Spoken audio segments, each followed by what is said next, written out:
Oklahoma State has definitely shown some signs of life recently, but will it be enough to take down the number 24 ranked Cincinnati Bearcats? It's a night game. It's homecoming. It could be, dare I say, a trap game.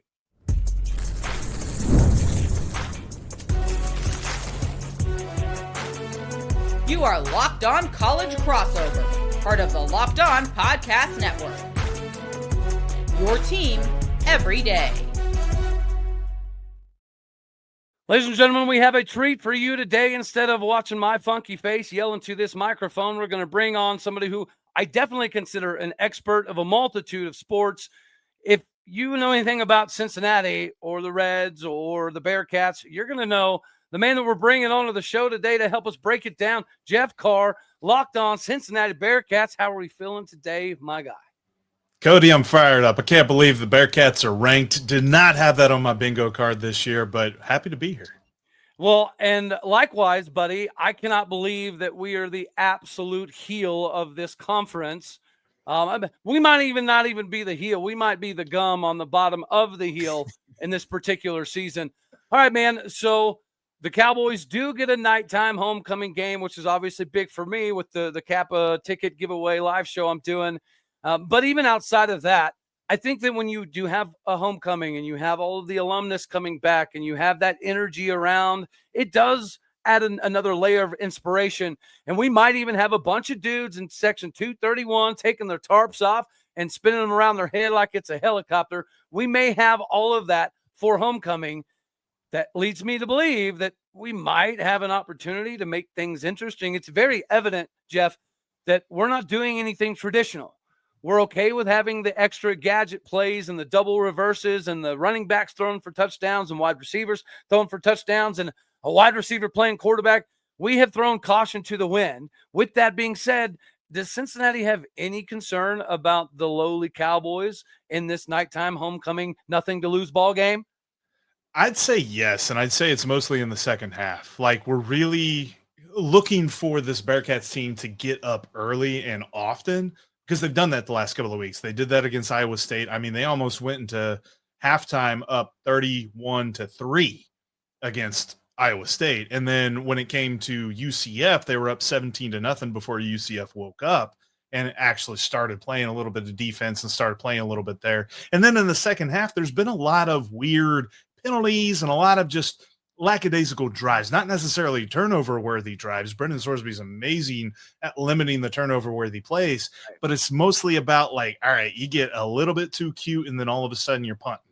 Or then you go on another drive and you just hand the ball off 3 times, and now you're punting. So they've done this thing in the second half where they kind of let the foot off the gas a little bit.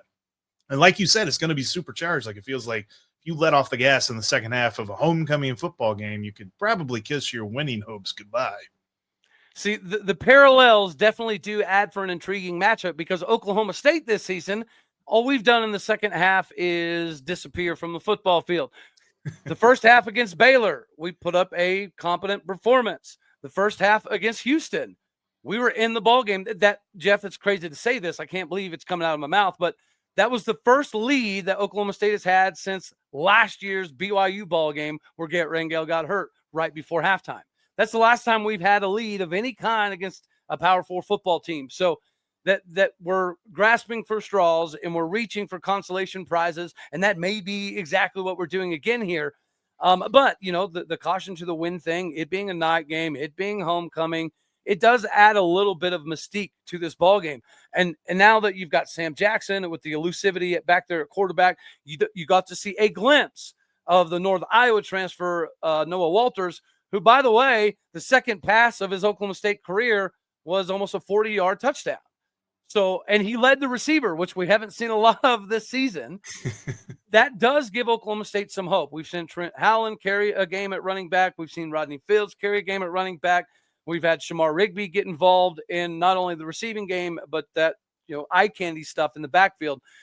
We're going to get cute in the beginning. That's what we've done against Baylor and Houston. And it was able to, we put up 27 points and 17 points after not being able to score a field goal for most of the year, man. So again, this consolation prize thing, it's new, it's different. I don't like it, But in the Army, they taught us to embrace the suck. That's all we're doing right now in Stillwater. We're embracing the suck. And we are going to talk a little bit more about some of the players to pay attention to. But I'll tell you, brother, man, the development in 1 year from Brennan Sorsby is extremely noticeable. So who is your quarterback coach, and how long is he going to stay at Cincinnati? Because I'd imagine there's going to be some people that are wanting that individual to be at their program, because it is very noticeable, the improvement that Sorsby made in a year and a half now at Cincinnati. It's pretty remarkable. Well, they say it takes a village, and he's had the benefit of now having a head coach and an offensic coordinator and a quarterback's coach all the same for 2 straight seasons. And it feels like that never happens for most guys in college football, not just at UC, just anywhere in general. And so he's benefiting a lot from that. There's been a lot of continuity there. But on the other side of it, like, as much as we belabored this point for the first couple of years, Scott Satterfield is an offensive-minded coach. And so we're finally starting to see a little bit of that here with Brennan Sorsby and the development that he's had, because he showed flashes of it early on in 2020. Yes. But then that all went away and it like disappeared, and it was kind of strange. And to see it back again this year in a different way, where less turnover worthy plays, better deep ball throws and things like that. Like, I've been super excited to see that. And that's where it gives me a lot of hope for him, is not only the continuity, but then the other part of this here, Cody, is the fact that the offensive line is ridiculous. Like, last week against UCF, they got exposed a little bit. That wasn't their best game, but they've already had 3 weeks where they've been the Big 12 offensive line of the week. And I don't know that this 1 week against UCF is going to completely erase all of the positive vibes I've gotten from that group up front. I feel like they're due for a bounce back game. They're going to be coming in hungry and ready to prove that the first 4 weeks were much more than the last week. And I think we're really going to see that come out. But that's why I'm so bullish in Brennan Sorsby, is that his entire support group around him, not even just his playmakers that he gets to throw the ball to, but his support group and his offensive line and his coaching staff is just so solid. How is the Cincy country feeling right now about Scott Satterfield? Because he entered the season ahead of Mike Gundy on the hot seat for coaches in the Big 12. And, Luke Fickell's not doing so hot in Wisconsin. And there was always going to be this conversation of, well, if Satterfield doesn't work out, could Fickell return home? Are those conversations now been pretty much put to rest? I think they have. And it's interesting because I heard some rumblings and grumblings after the UCF wins from some folks around the stadium that they're like, see, that's why I'm not sold on this guy. But those guys are the minority. I think everybody else has been very impressed with what he's done this year. And I think that especially after that Iowa State win, everybody's like, all right, he's good. We're good to let him roll a bit. And after Oklahoma State, dude, you have, I don't want to necessarily call it murderer's row for scheduling to end the season, but it is mostly the upper half of the league, and some of the teams that are at the lower half of the league, which we're going to talk about a little bit later on, are scary. All right, before we get to an ad in segment 2 here, I did want to say, you mentioned your bingo board for this season. I don't think anybody in the country, even Cincinnati fans, would have said that we could look halfway into the season and Brennan Sorsby will be outperforming Sam Levitt and Avery Johnson and Rocco Becht. But here we are. Brennan Sorsby is that dude, but you and I both know that outside of the Mafia Don Corleone boss himself, you have plenty of other guys that Oklahoma State needs to pay attention to. And you know what? We've still got a few dudes that Cincy might want to keep notice of. Before we get to that stuff, ladies and gentlemen, we got to tell you about Mazda. Mazda crafts cars for those who do more than just simply move. They deliver confidence with every ride. More IIHS, I can't speak English, top safety pick awards than anyone else as of August 2025. From the footwork to the breath work, the athletes that sweat every detail, just like Mazda, is going to bring the same intentionality to every single model that they craft. You're going to make everyday drives feel like an exhilarating experience. From the smooth handling and the intuitive controls with all-wheel drive almost standard in every crossover SUV, you can drive with confidence through almost any weather. So like some of our players at Cincinnati and Oklahoma State that do still sweat every detail, Mazda does the same, because when you make every move count, impossible then becomes irrelevant. So get with Mazda, where you can move and be moved today. From Mazda to getting your Peloton on, Peloton is shaping the future of fitness with a brand new Peloton cross-training tread plus, powered by Peloton IQ. This is the most advanced equipment yet, designed to give you real-time guidance and endless ways to move, whether you're running, lifting, or cross-training with your favorite instructors. This is training reimagined. Peloton is built for breakthroughs with tools that help you plan, stay motivated, and reach your peak performances. What you're going to love about the Peloton IQ system is it offers real-time strength coaching.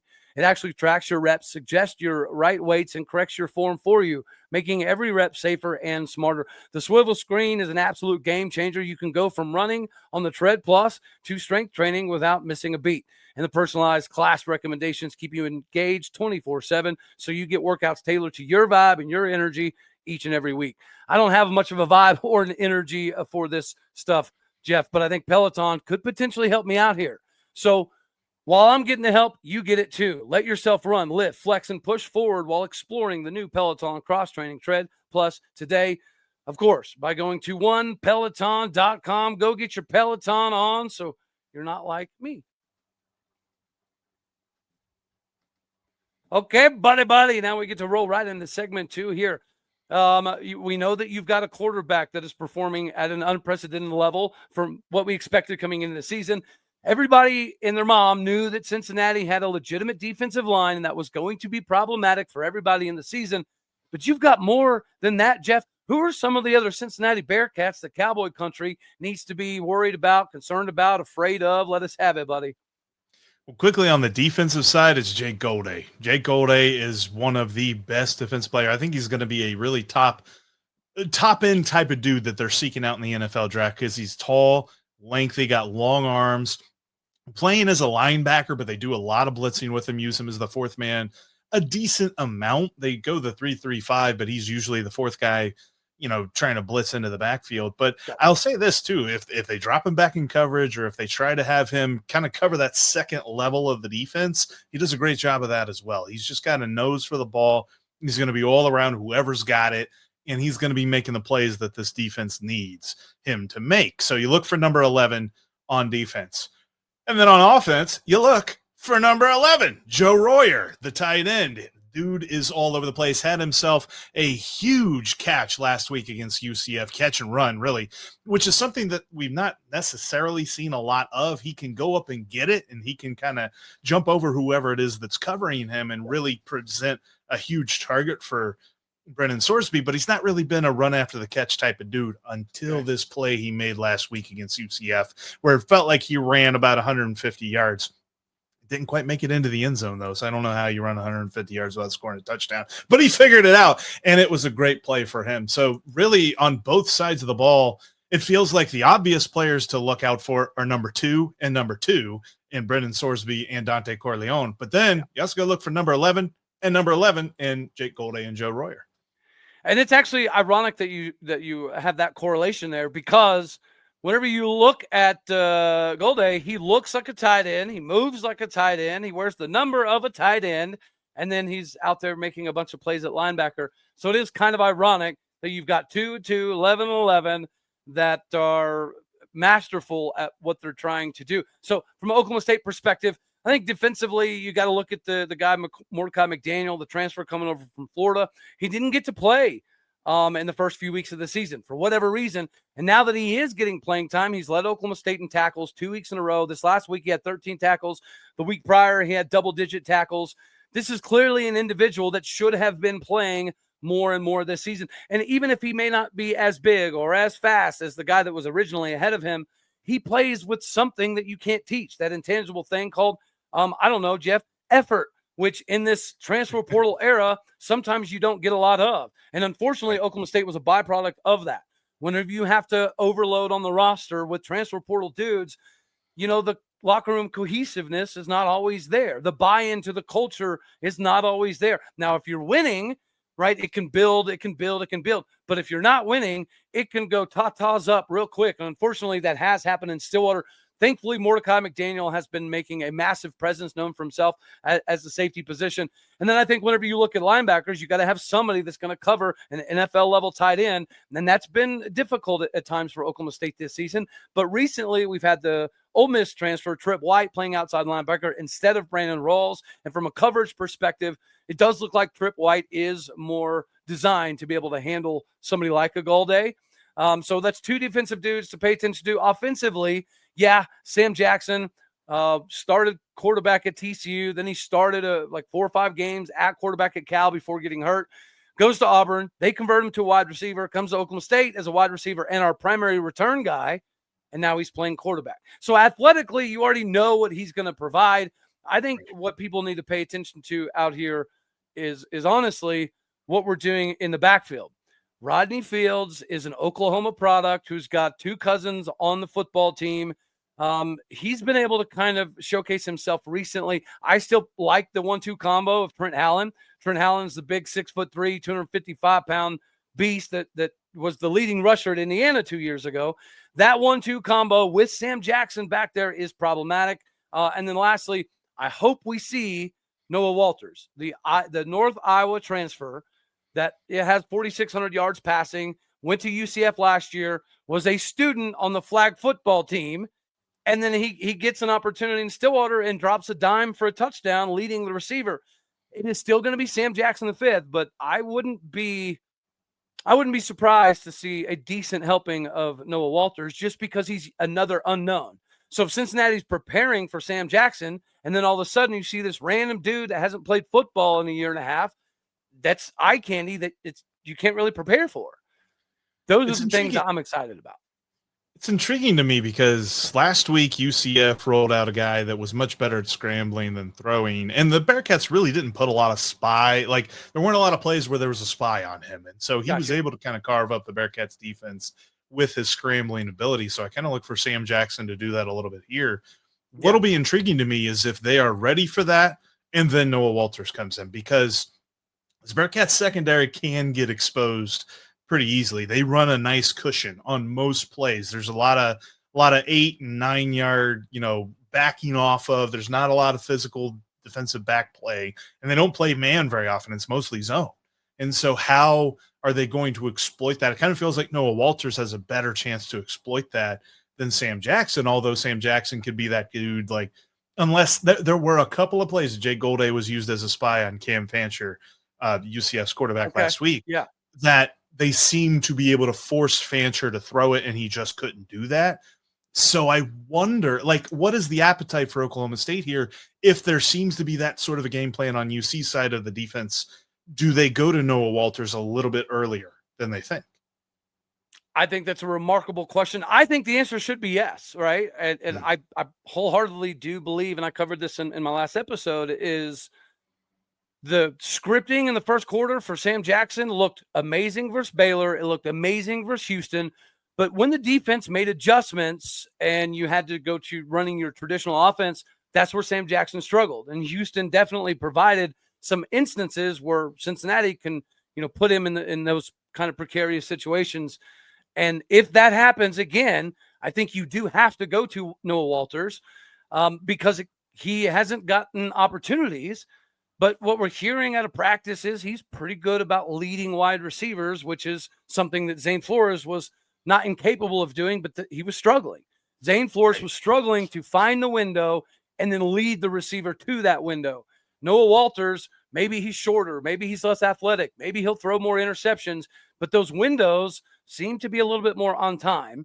And if we're looking to have any production offensively through the air, Sam Jackson can throw, will throw, has thrown for a couple touchdowns, not only Oklahoma State, but Cal and TCU as well.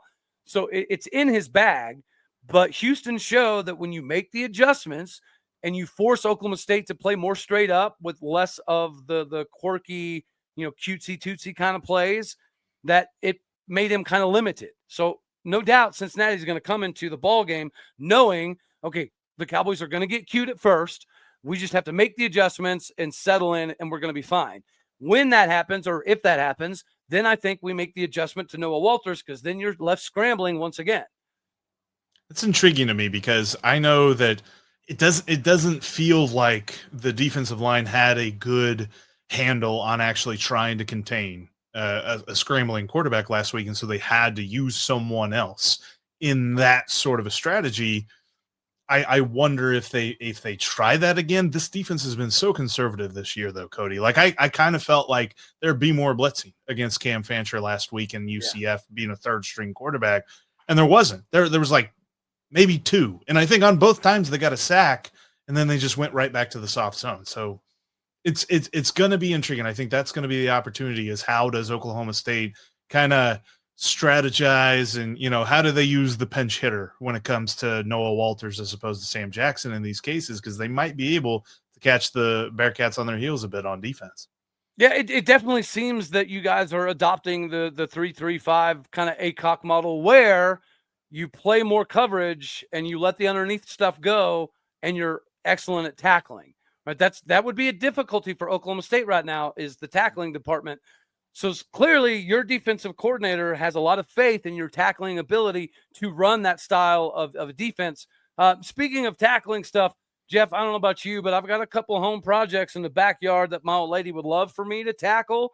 Thankfully, Wayfair is going to be able to help me tackle some things. Yeah, Cody, you're right. And even too, you're thinking about the holidays are coming up as well, and you got people coming over, you got parties to celebrate, you've got a whole bunch of different things to set up. I mean, maybe your serveware needs a little bit of updating, and I don't know, maybe you need some bedding for those guests in the guest room.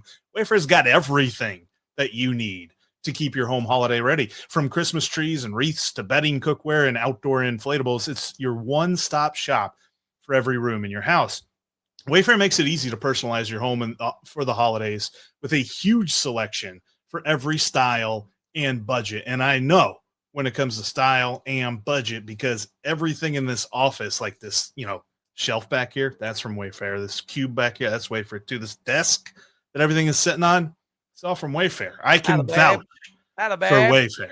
I tell you, they get everything to you fast, and they fit your budget when you need it. Trust me, if you want to go up a little bit higher too, they get that as well. So check out wayfair.com today. Get organized, refreshed, and ready for the holidays for way less at Wayfair. That's WAYFAIR.com. Wayfair, every style, every home. And when it comes to the opening whistle, blowing on a repair job that you need to do, and get your crew moving forward with Supply House. Order today and see the parts on your doorstep tomorrow. Over 28,000 plumbing, HVAC, and electrical items from the most trusted brands in the business. Their real-time inventory and honest lead times keep you from punting on projects, while their industry-leading customer service always has your blind side covered. If you need parts fast for a project, Supply House has next day delivery. Talk about a game changer. Plus, their Trademaster perks like priority shipping and dedicated support lines make the whole process smoother. Join the free Trademaster program today and score serious perks like priority shipping, lower prices, and dedicated support lines just for you. Visit supplyhouse.com and sign up for free. And use the promo code SHCollege5 for 5% off your first order. That's supplyhouse.com. Real people, real service. Do it. All right, buddy. We're cruising right along here. Okay, so the Big 12 rankings, we're going to kind of divulge some of our opinions. Whenever you go through the rankings, is there anybody on this list that you think is maybe too high, too low, so on and so forth? So naturally, BYU, Texas Tech, and the Cincinnati Bearcats leading the way, undefeated in the league, 3-0, followed by Utah, Arizona State, Houston, Baylor, all collectively at that 2-1 mark, right? So kind of in the middle. And then towards the bottom end is Iowa State, KU, K-State, Arizona, TCU, Colorado, UCF, West Virginia, and the mighty Oklahoma State. My Gundy Les Cowboys. Whenever you look at that list, is there anything that pops off to you as, okay, they're pretenders, they shouldn't be there, or they are way too low and they're going to be contenders by the end of this thing? Whenever you look at that list, give me one of each. Or actually, you know what? I'll do this. When you look at the upper half, I think Baylor is a pretender. And let me tell you why, Jeff. because my football team at Oklahoma State that I love oh so dearly, we don't have much of an offense, right? We get creative. We do some cutesy-tootsy stuff that score some points, but hat on a hat, 11 on 11, just running schematics, we're not all that great. And we put up almost 30 on the Baylor Bears. So that defense is very suspect to me. Yes, Oral Robertson's good. Yes, they have some targets that they could take advantage of. But I think that they're very susceptible, and you guys play them next. I tell you this, no matter what happens, if Oklahoma State pulls off the upset that we need or not, I do think that you guys hammer Baylor somewhat easily. Do you agree with that synopsis? Yes or no, sir? I like that. That's going to be homecoming for Cincinnati, so that's going to be a big day for the Bearcats. It's definitely looking like it's going to be a tough matchup, but we've learned over the last couple of years as Bearcats fans not to take any matchup for granted, especially because we've struggled to this point. So it's been a rough go of it. So we're not like going into any week and saying, yeah, we got this for sure. Like even looking at the line on FanDuel for our matchup of the Bearcats laying 22.5, that makes me a bit nervous because I'm like, that's like a lot of points to be going into somebody's house and saying you're favored by that much. So not necessarily sure, but I will say this. I don't know that I buy Houston. And I don't know that it's a defensive standpoint. I think it's the offense. When it comes down to it, if they face a team that is able to at least score enough, are they going to be able to score enough? And I don't know that the answer is yes on that one. I think they're a little bit out over their skis here. I think that they're going to come down to earth next couple of days, of course, or next couple of weeks.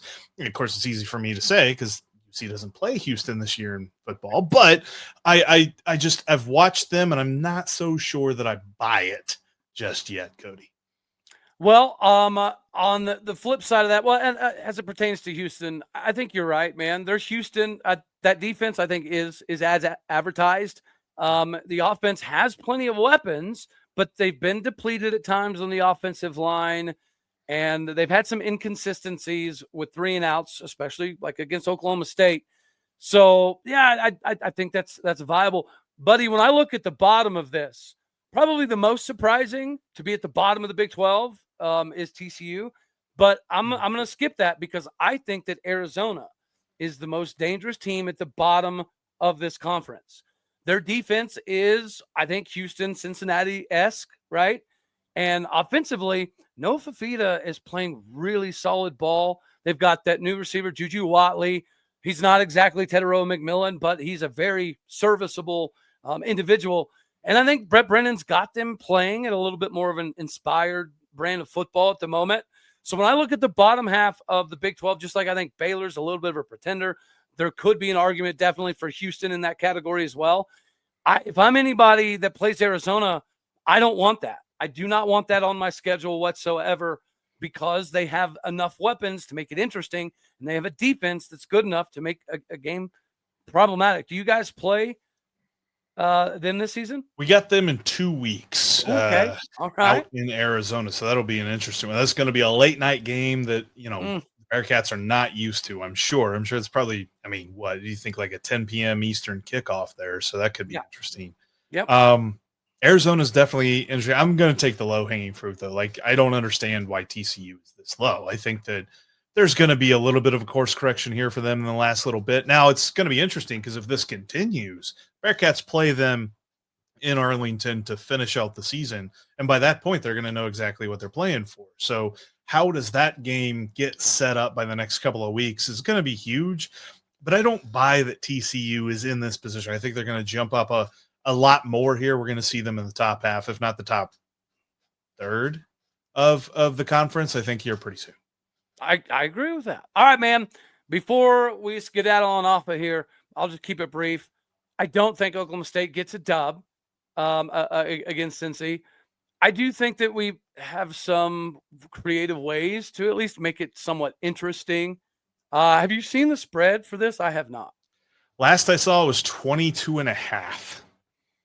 Well, I feel like Oklahoma State covers that. I just do. There's something about the way that the Bearcats play in the second half. I feel like they're going to, if anything, they're going to allow for one of those like sneaky fourth quarter covers or something like that. You definitely stole my thunder. I was going to say that I don't think we get the dub. Oh crap! But I do think that we You just kicked me out there. I do think that we cover this one, right? And we haven't been able to say that for much of the season. So if /win Oklahoma State meets the cover and Cincinnati does not win by 21 plus, I'm going to consider that a win, buddy. All right, I'm just going to call it a spade and consider it a win. But anywho, thank you so much, man. The millisecond that we got you on board and hired and watching some of the stuff that you've done previously with the Reds and your shorts, you're absolutely killing it, man. Remarkable hire. So I'm glad that you're on board. Having you on the squad shows is fun. Basketball season's coming, and I think we're going to have a heartbeat, right? And Cincinnati's typically a basketball school, so that should be fun and exciting. There's a lot of stuff going on, buddy. Thank you very, very much. The fine folks can go track you down at JEFFFCARR, correct? On X. Yep. All right. Jeff Carr. And give my Oklahoma State country a parting shot, and then we'll let you skedaddle on off of here, my guy. We got to get some revenge for a couple of years ago when Oklahoma State won by was it 85? No, it was 35, but it felt like 85. So we'll see if the Bearcats can get some revenge this Saturday at homecoming. Well, unfortunately for us, thankfully for you, Ollie Gordon is no longer toting the rock on the sidelines in Stillwater, America. So I don't think you're in jeopardy of somebody putting up 246 rushing yards or whatever that was a couple of years ago. That was rough. That was the good times for Cowboy country. So thank you for that parting shot. So we're gonna look at some Ollie Gordon versus Cincinnati highlights for the rest of the week to get us fired up. All right, buddy. Thank you very much. I greatly appreciate it. Everybody, hit the like button if you liked it. Dislike if you didn't. That's okay too. More importantly, share, comment, and subscribe. All of the podcasts and people out there, you are everything that makes this work. Without you, this would be kind of a fruitless effort. So we appreciate what you do. Go do what you do. Hit the stars, leave some reviews. All right, y'all. I'm out of here.